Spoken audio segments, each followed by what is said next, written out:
Tax cuts, deregulation, stronger economic data, and even hopes of higher interest rates have all played a major role in making U.S. financials one of the best performing sectors since President Trump won the election. But has the landscape changed? Joining me to explain is Steve Biggar from Argus Research. Thanks for being here. Hi, Sarah. What are the biggest themes you're seeing in financials right now? Well, financials are interest-sensitive vehicles, and they're economically sensitive. And clearly, in the post-election period, what we've seen is a lot of euphoria for financials about deregulation that would help them. They've clearly had capital requirements that have, the pendulum has sort of swung too far one way, and that would be very beneficial for them if they had less regulation. Also, higher interest rates, both at the short and the long end. Clearly they're sensitive to that as well.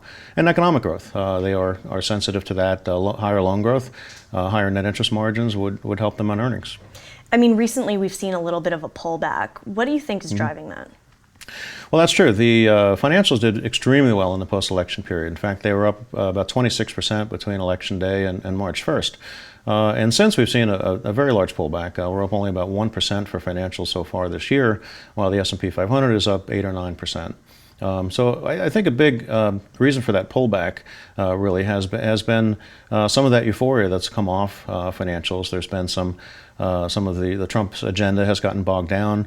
The initial expectations about whether it's healthcare reform, tax reform, and deregulation, there's some question on timing and how long that will take to sort of move through. So that initial euphoria has sort of turned into some growth concerns. Also, while the Fed is doing their part at the short end of the curve and increasing interest rates, the long end has pulled back. And some of the reasons for that, we had a sort of a weak first quarter GDP growth figure, and that has resulted in some pullback in the 10-year yield, and banks make money on the difference between the two. Essentially, they borrow short and lend long, so they make money on that difference. So the net interest margins have not exactly been as robust as we'd like to see. And then thirdly, the capital markets activities, which you would expect animal spirits to move back, and clearly that was the case immediately after the election. But that's not translated into a very robust investment or initial offering market, or fixed income underwriting and equity underwriting market. Now let me ask you, in spite of that, you still have some buy recommendations as part of your research reports. It sounds like you like Bank of America, JP Morgan, and Morgan Stanley.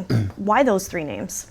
Well, each sort of has a bit of a unique play. These are among the largest banks in the U.S., obviously. So we have regional buys as well, but in this large global bank space, a name like JP Morgan doing very well. We think it's also consumer focused, more so than say, a Goldman Sachs. Lots of credit cards, home mortgage lending, and they're also very active in the capital markets. So they're doing well on a number of fronts, and that's important for a bank to sort of hit on all cylinders at any given time. It's the diversification of their business that you like. Very diverse, right? And another name you mentioned, Bank of America.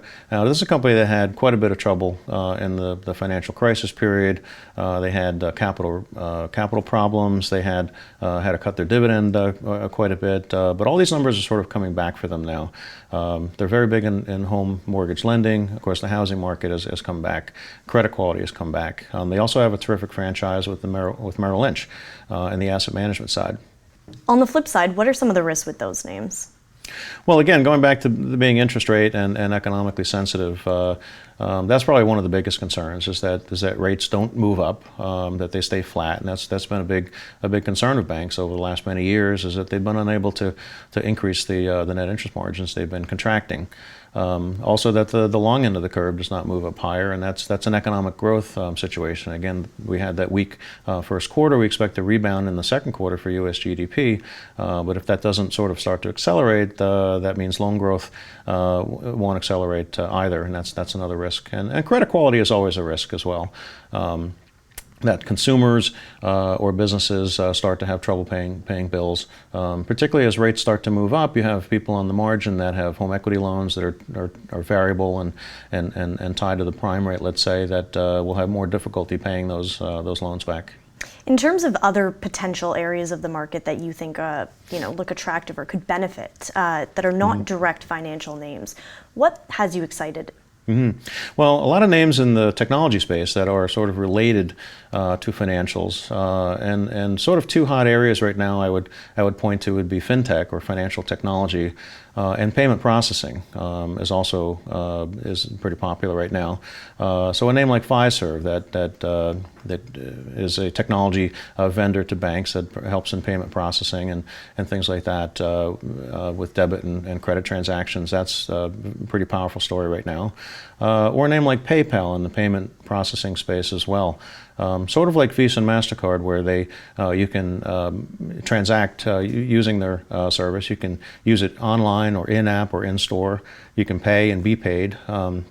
So payment processing is very hot right now, and to the extent that consumers use credit or ATM transactions over cash, they benefit from that over time. So those are two very hot sort of non-financial but related to financial areas.